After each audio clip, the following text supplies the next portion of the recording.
আপনার নাম কি কেবল পরিচয়ের জন্য? না, আমাদের নাম অত্যন্ত গুরুত্বপূর্ণ একটি জিনিস আমাদের জীবনের ক্ষেত্রে। নাম থেকে একটি মানুষের চরিত্রের বৈশিষ্ট্য সমস্ত কিছু নির্ভর করে। রাশির অবস্থান, গ্রহ নক্ষত্রের অবস্থান, সমস্ত কিছু এই নামের উপর অনেকটা জরুরি বিষয় হয়ে দাঁড়ায়। আপনার নাম কেবল আপনার পরিচিতির জন্য নয়, বরং নামের লেটার বা আপনার নাম বা আপনার সম্বন্ধে বহু তথ্যই বলে দিতে পারে। জ্যোতিষশাস্ত্র এবং সংখ্যাতত্ত্ব অনুসারে আপনার নাম আপনার উপর কীরকম প্রভাব ফেলে তার অনুসারে আপনার চরিত্র এবং বৈশিষ্ট্য কীরকম সেই সম্পর্কে বহু তথ্য বলে দিতে সক্ষম। তবে নামের প্রথম লেটার যাদের এস দিয়ে শুরু সেই সমস্ত ব্যক্তিদের বৈশিষ্ট্যের মধ্যে বেশ কিছু সুন্দর বৈশিষ্ট্য এবং অ্যাট্রাকটিভ বিষয় লক্ষ্য করা যায়। আপনার নাম যদি এস দিয়ে হয়ে থাকে তাহলে আপনি একদম সঠিক ভিডিওতে এসে পৌঁছেছেন, কারণ আপনি এই ভিডিওর দ্বারা জানতে পারবেন 2025 সালের অক্টোবর মাসের 9 ও 10 তারিখ এস নামের মানুষদের ভাগ্যফল সম্পর্কে বহু তথ্য এবং ভাগ্যচক্রে কি কি বিষয় অবস্থান করছে, পজিটিভ নাকি নেগেটিভ, সমস্ত ঘটনা, তার সঙ্গে এস নামের মানুষদের বৈশিষ্ট্যের কিছু বিষয় আমি আপনাদের কাছে তুলে ধরব। তাই অনুরোধ রইল ভিডিওটি অবশ্যই শেষ পর্যন্ত দেখার।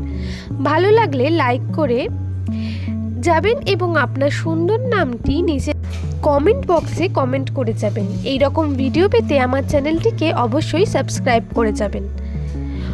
তাহলে চলুন শুরু করা যাক। সুপ্রিয় দর্শক বন্ধু, প্রিয়াঙ্কার চ্যানেলের বিশেষ পর্বে আপনাদের সকলকে স্বাগত।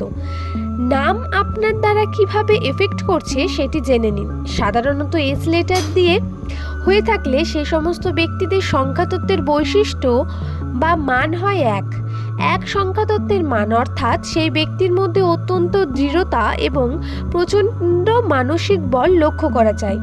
এরা মনের দিক থেকে অত্যন্ত সৎ, অন্যান্য মানুষের সাহায্য করে এরা আনন্দ পায়।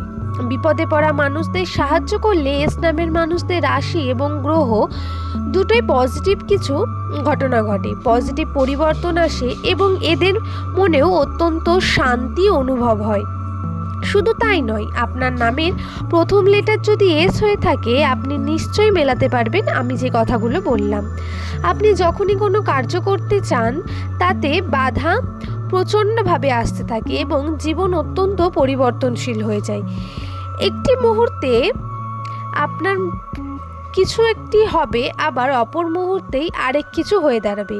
2024 থেকে 2025 সাল পর্যন্ত আমি যেই কথা বা যে সমস্যাগুলোর কথা বললাম সেগুলো অনেকেই লক্ষ্য করেছেন।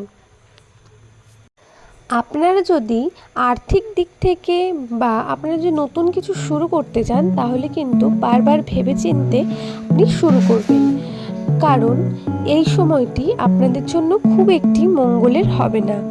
তাই যা করবেন আপনারা ভেবেচিন্তে করবেন। তো আজকের ভিডিওটি এইটুকুনি। নতুন ভিডিও নিয়ে খুব শীঘ্রই আসছি আপনাদের মাঝে। ততক্ষণে সবাই সুস্থ থাকবেন, ভালো থাকবেন।